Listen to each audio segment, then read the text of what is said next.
Favourite serials இனி டிவிக்கு முன்பே சன் நெக்ஸ்ட் ஆப்ல ஜாலியா எல்லாருக்கும் முன்னாடியே பாருங்க. இப்பவே சன் நெக்ஸ்ட் ஆப்பை டவுன்லோட் பண்ணி சப்ஸ்கிரைப் பண்ணுங்க. ஏற்கனவே அந்த வீட்ல 2 ஈஸ்வரி இருக்காங்கன்னு கிரிஜா சொல்லிக்கிட்டு தெரியுறா. அப்படி இருக்கிறப்போ எனக்கு எது சந்தேகம் வராதா? சின்னையா, என் அம்மாக்கு உடம்பு சரியில்லைன்னு தான் நான் ஊருக்கு போனேன். அங்க ட்ரீட்மெண்ட் சரியில்லை, அதனால ஈஸ்வரி தான் அம்மாவை இங்க கூட்டிட்டு வர சொன்னான். நம்ம டாக்டர் கிட்ட நான் கூட்டிட்டு போறேன்னு சொன்னான். பெரிய வீட்டுக்கு வந்தா கிரிஜா மறுபடியும் தேவையில்லாம ஏதாவது பிரச்சனை பண்ணுவா. அம்மாக்கு அங்க நடக்கிற எந்த பிரச்சனையும் தெரிய வேண்டாம் தான் ஈஸ்வரி என்னை இந்த வீட்டுல தங்க வச்சான். இதுல என்ன தப்பு இருக்கு? சின்னையா, எனக்கு ஈஸ்வரி மேல எந்த அளவுக்கு மதிப்பும் மரியாதையும் இருக்கோ அந்த அளவுக்கு உங்க மேல எனக்கு மதிப்பும் மரியாதையும் இருக்கு. ஆனா நீங்க என்னடானா அந்த மருதமுத்தோட பேச்ச கேட்டுக்கிட்டு சந்தேகப்பட்டு எங்களை வேவு பக்கம் வந்திருக்கீங்க. நான் என் அம்மாவையும் என் தம்பியும் கூட்டிட்டு இப்பவே இந்த வீட்டை விட்டு போறேன். நீங்க ஈஸ்வரி கிட்ட சொல்லிருங்க. ஐயோ பாத்திமா என்ன? வேணாம் பாத்திமா, இங்க பாருங்க, நான் ஏதோ புத்தி கிட்டி போய் அந்த மருதமுத்து பைய பேச்ச கேட்டு இங்க வந்தது உண்மைதான். இங்க பாருங்க, தயவு செஞ்சு இந்த விஷயத்த ஈஸ்வரிட்ட மட்டும் சொல்லிடாதீங்க. அப்புறம் ஈஸ்வரி என்னை விட்டு போயிருவா. அதுக்கப்புறம் எனக்கு மனசு கஷ்டமாயிரும். அப்புறம் எனக்கு யாரு இருக்கா? இங்க பாருங்க, இனிமேல நான் இந்த வீட்டு பக்கமே வரமாட்டேன். அந்த மருதமுத்து பையிலையும் வரவே விட மாட்டேன்.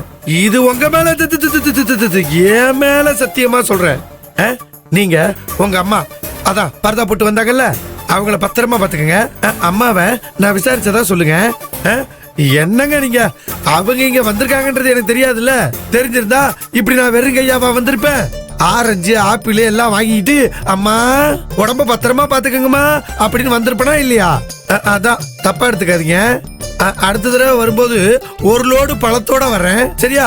இல்ல இந்த பாருங்க, இனிமேல நான் இந்த பக்கம் வரல. நீங்க வேணா அங்க வாங்க, நான் இங்க வரவே மாட்டேன். நான் வரல, நீங்க யாரும் எனக்கு தெரியாது, போயிட்டு வரேன். ஐயோ, ஈஸ்வரிட்ட மாட்டி இருந்திருப்பேனே, தேவையில்லாம குடும்பத்துக்குள்ள பிரச்சனை வந்திருக்குமே. டே மருதமுத்து,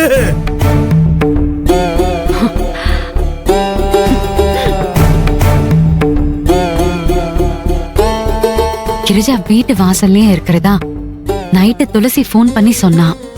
இந்த மருதமுத்து என்னடானா இங்கே தேடிட்டு வந்துட்டான். அம்மாவும் செந்தலும் இங்க இருக்கிறது சேஃப் இல்ல. வேற எங்க தங்க வைக்கிறதா உங்கள?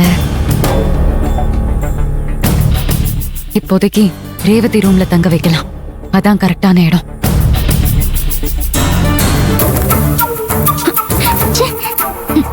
இந்த சின்னையாவுக்கு எவ்வளவு தைரியம் இருந்தா எனக்கே தெரியாம என்கிட்ட சொல்லாம அம்மா இருக்கிற அந்த வீட்டுக்கு போயிருப்பாங்க. என்ன கண்டுபிடிக்கிறதுக்காக அங்க போய் ஈஸ்வரி அக்கா கிட்ட நல்லா மாட்டிக்கிட்டாங்க. நல்ல வேலையா அக்கா அந்த வீட்ல ஃபாத்திமாவா இருந்ததுனால நான் தப்பிச்சேன். இந்த நேரத்துல நான் மட்டும் அங்க இருந்திருந்தா என்ன ஆயிருக்கும்? ஐயோ, நினைச்சாலே பயமா இருக்கு.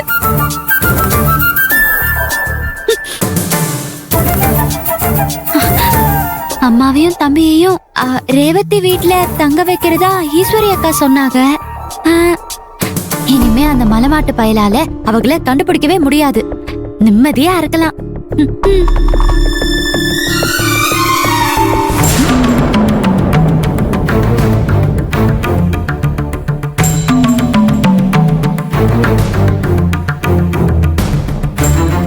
சின்னையா கிட்ட எதுவும் கேட்க வேண்டான்னு அக்கா சொல்லிருக்காங்க. எதுவும் கேட்காத துளசி, இந்த விஷயத்தை கண்டுக்காம விட்டுரு.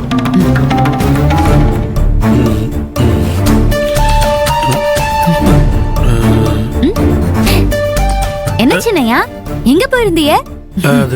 அத்தை உங்களை கேட்டுட்டே இருந்தாங்க. அது வந்து நானும் தீக்குச்சியும் கார் தொடச்சுக்கிட்டு இருந்தோம். அப்படியா? சரி, நீங்க போய் அத்தைய பாத்துக்கோங்க. அபி வர சொல்லுங்க. சரி சரி, அபிமா வர சொன்னாதானே? சரி சரி, நான் வந்துடுறேன், நான் போய் பாத்துக்கிறேன். நாளைக்கு ஒரு நாள் தான் இருக்கு. அந்த மலைமாட்டு பைய சின்னையாவை பாக்குறதுக்கு எப்படியும் வந்துருவான். 2 பேரையும் பார்க்கவே விடக்கூடாதுன்னு அக்கா சொல்லிருக்காங்க. சின்னையா விஷயத்துல நம்ம ரொம்ப ரொம்ப கவனமா இருக்கணும். ஐயோ கடவுளே, உள்ள போ.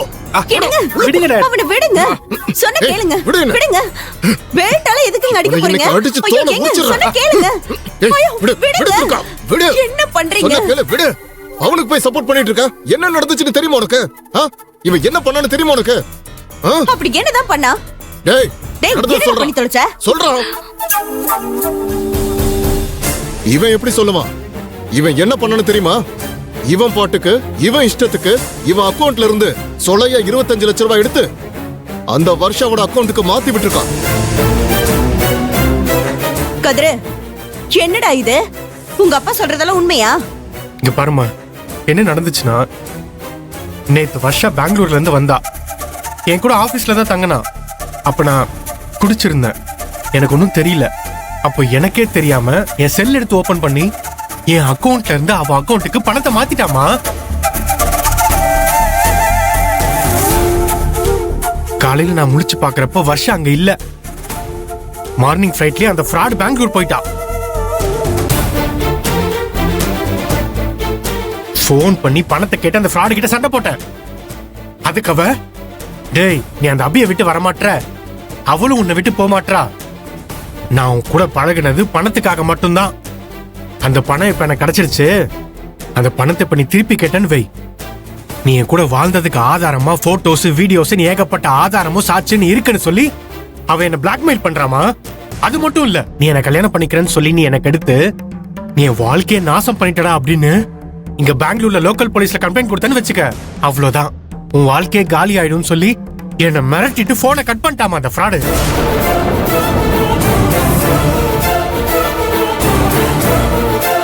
இதுக்குதான் அவளை நம்பாத, உன் தலையில நீயே மண்ணள்ளி போட்டுக்காதன்னு சொல்லி நானும் உன் அம்மாவை தலை போட அடிச்சுக்கிட்டோம். ஏண்டா கடைசியில 25 லட்சம் ரூபாய் ஏமாத்திட்டு வந்திருக்கேடா. உன்னை என்னங்க? ஏய், விடுங்க. விடு, சொல்ல கேளு. சொல்ல விடு. கேளுங்க, விடுங்க. உன்னை ச்சே. டே கதிர், இப்பவாவது இந்த அபிக்கும் அந்த வருஷாக்கும் இருக்கிற வித்தியாசம் என்னன்னு உனக்கு புரியுதா? இவ உனக்காகவே வாழ்ந்துட்டு இருக்காடா. ஆனா நீ இவளை ஏமாத்திட்டு அந்த வருஷாவோட வாழ்ந்துட்டு இருந்த. அதுக்கு உனக்கு உண்டான பலன் இப்ப கை மேல கிடைச்சுதா? மானம் மரியாதை போகாம 25 லட்சம் ரூபாவோட போச்சேன்னு இதோட இதை விட்டுறலாம். ஏங்க, பணத்தோட அந்த ராட்சசி ஒதுங்கி போனால, அத நினைச்சு நம்ம சந்தோஷப்பட்டுக்க வேண்டியதா. விடுங்க, இவங்கிட்ட நீங்க கோபப்படாதீங்க. டேய் கதிரு, கடவுளா பார்த்து உன் வாழ்க்கையை சரி பண்ணிக்கிறதுக்கு உனக்கு ஒரு வாய்ப்பு கொடுத்திருக்காரு. இனிமேலாவது அபி கூட வாழ்றதுக்கு ஒழுங்கா வழிய பாரு.